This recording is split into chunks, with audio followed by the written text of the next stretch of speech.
वेदाच्या बाबांच्या डोळ्यात पाहिलं ना की मला अपराधी असल्यासारखं वाटतंय. त्यांचं माझ्यावर इतकं प्रेम आहे आणि मी.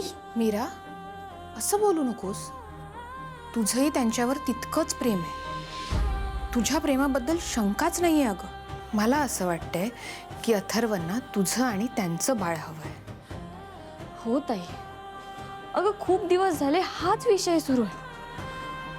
मला आधी वाटायचं की मंजिरी म्हणते म्हणून वेदाच्या बाबांना बाळ हवंय, पण मला आता जाणवायला लागलंय की त्यांना आमच्या प्रेमाचं प्रतीक हवंय. ताई तुला माहिती आहे ना, हे बाळ होण्यामागे मंजिरीचा काहीतरी स्वार्थ आहे अगं. आणि तिने त्यामुळेच बाबांना सुद्धा कुठेतरी कैद करून ठेवलंय. मी हे सगळं वेदाच्या बाबांना कसं सांगणार आहे? मी नाही सांगू शकत. मीरा, तू जे बोलतीयस ना ते सगळं कळतंय मला, पण एकदा नीट विचार करून बघ. ह्या सगळ्यात अथर्वंचा काय दोष आहे? एक नवरा म्हणून त्यांची खूप साधी अपेक्षा आहे तुझ्याकडून. काही मला माहिती आहे, पण हे बघ, हाही विषय सोडून दे. एकदा असाही विचार करून बघ की फक्त मंजिरीच्या भीतीपोटी तू तुमचं प्रेम अपूर्ण ठेवतीयस. तुमच्या दोघांच्या प्रेमातून जन्माला येणारं मूल तू भीतीमुळे या जगात येऊच देत नाहीयेस. मीरा, आपण जर आपल्या प्रेमासाठी लढलोच नाही तर हाही आपला पराभवच असेल ना.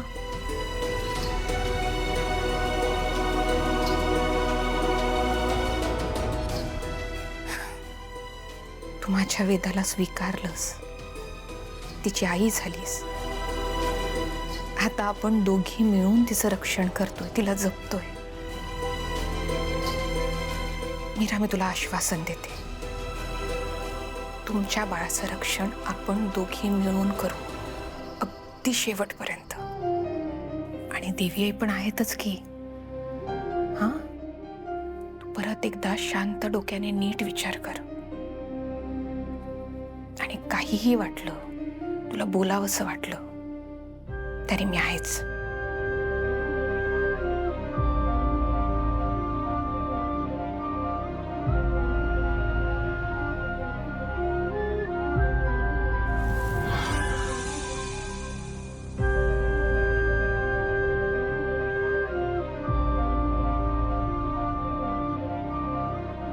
बस झालं, आता बस झालं. आता इनफ इज इनफ. मला माहिती आहे तिनं हे सगळं मुद्दाम करते. हा, अरे मी किचनकडे जात सुद्धा नव्हते. तिने मुद्दाम माझा इन्सल्ट केलाय त्या मीरा आणि अथर्व समोर. सोडणार नाहीये मी तिला. बस बस कर, आता शांत हो जरा. परत परत तेच तेच तेच तेच बोलतीयस तू. बस कर आता. बास कर. अरे माझा इन्सल्ट झालाय, तुमचा इन्सल्ट त्या मंजिरीने केला असता ना, हे घर डोक्यावर घेतलं असतं. अगं मग असं होतं ना तर तिथे करायचा होता तमाशा. इथे येऊन कटकट कशाला करते मा डोक्याशी? नाही, आता हा तमाशा ना मी संपवणारच आहे, कळलं ना. त्या मंजिरीला सोडणार नाहीये मी. तुम्हाला काय वाटतंय सगळं नॉर्मल आहे? हा, मी तुम्हाला सांगते, त्या मंजिरीच्या डोक्यात ना नवीन प्लॅन सुरू झाला असेल आणि ती तो ऑलरेडी इम्प्लिमेंट करायला लागली आहे. जर तुम्हाला असं वाटतंय की सगळं छान आहे, सगळं सेफ आहे, तर हा तुमचा गैरसमज आहे. कारण ती तुमचा पत्ता कट कधीही करू शकते. नाही नाही नाही नाही नाही नाही नाही नाही, या घरातनं कधी काय होईल काय सांगू शकत नाही. डॅड, गप्पा बस. आज तुझ्यामुळे अडचणीत आलोय मी. अरे काय अडचणीत आलंय? माझ्याकडे 10% मागितले तेव्हा नाही आठवलं अडचणीत याल ते. तू एक मिनिट, काय झालंय? काय नाही झालंय ते विचार. तू अथर्व दोन्हीकडे कसं आहे? बाहेर पण आत पण, हे कसं शक्य आहे? अरे काय बडबडताय तुम्ही? नक्की झालंय काय? बायको तुला सांगतो, या अथर्वचं ना काहीतरी गडबड आहे, काहीतरी गोंधळ आहे ग. मला वाटतं त्याला जादू टोणा येतो नक्की. ओ गप्पा बसा, काय बोलताय? काय बोलतोय? तुझ्या नवऱ्यालाच विचार. बायको तुला खरं सांगतो, यात माझा काहीही संबंध नाहीये.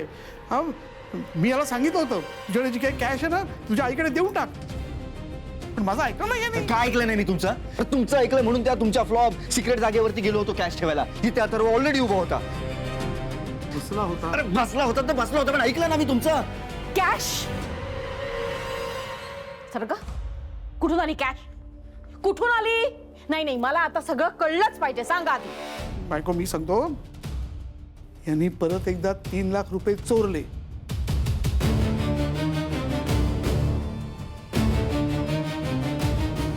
तरी मी याला सांगत होतो सगळे पैसे आईकडे देऊन टाक, पण ऐकलं नाही माझं यांनी.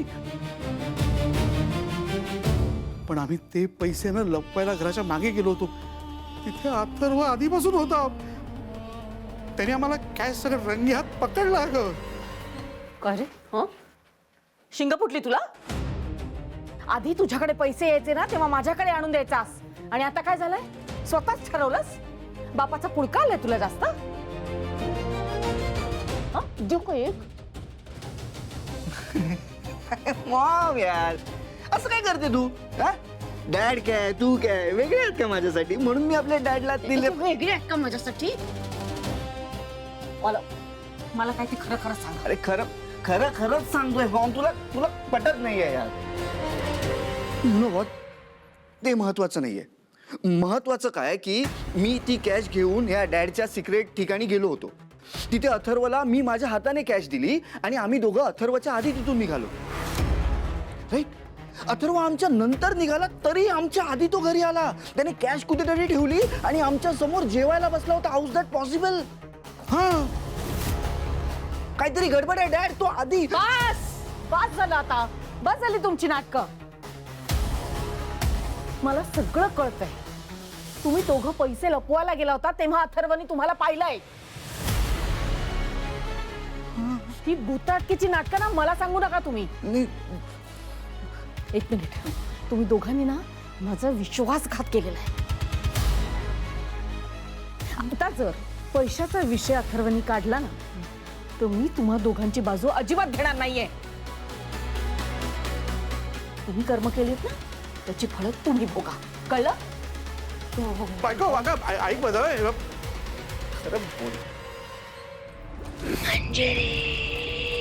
काल कायाने त्याचं काम चोख बजावलेलं दिसतंय. हो, आता आपल्याला हवं तसंच घडणार आहे मार्जरी. मी फक्त एका गोष्टीची वाट बघते. एकदा का अथर्व आणि मीरा जवळ आले आणि मीरा गरोदर राहिली की मग ती मूल जन्माला घालणारच, काही झालं तरी. मलाही हे घडण्याचे संकेत दिसत आहेत. आणि मीराला होणारं बाळ कन्याच असेल. आणि ती मीराची कन्या, तो इगलासा जीवच आपल्याला चिरतारुण्याकडे घेऊन जाईल. हो मार्जरी, एकदा का आपण चिरतरुण झालो ना की या सगळ्यांना मी स्वतःच्या हाताने संपवणार आहे. खूप त्रास दिलाय या सगळ्यांनी मला. माझ्याकडे एवढी शक्ती असूनही मी माझे हात बांधून ठेवले होते, कारण आपल्याला चिरतारुण्य मिळवायचंय. हे सगळं नंतर होईलच. पण मंजिरी, आधी मला एक सांग, तू काल कायाला कुठल्या मनुष्य स्त्रीचा बळी देणार आहेस?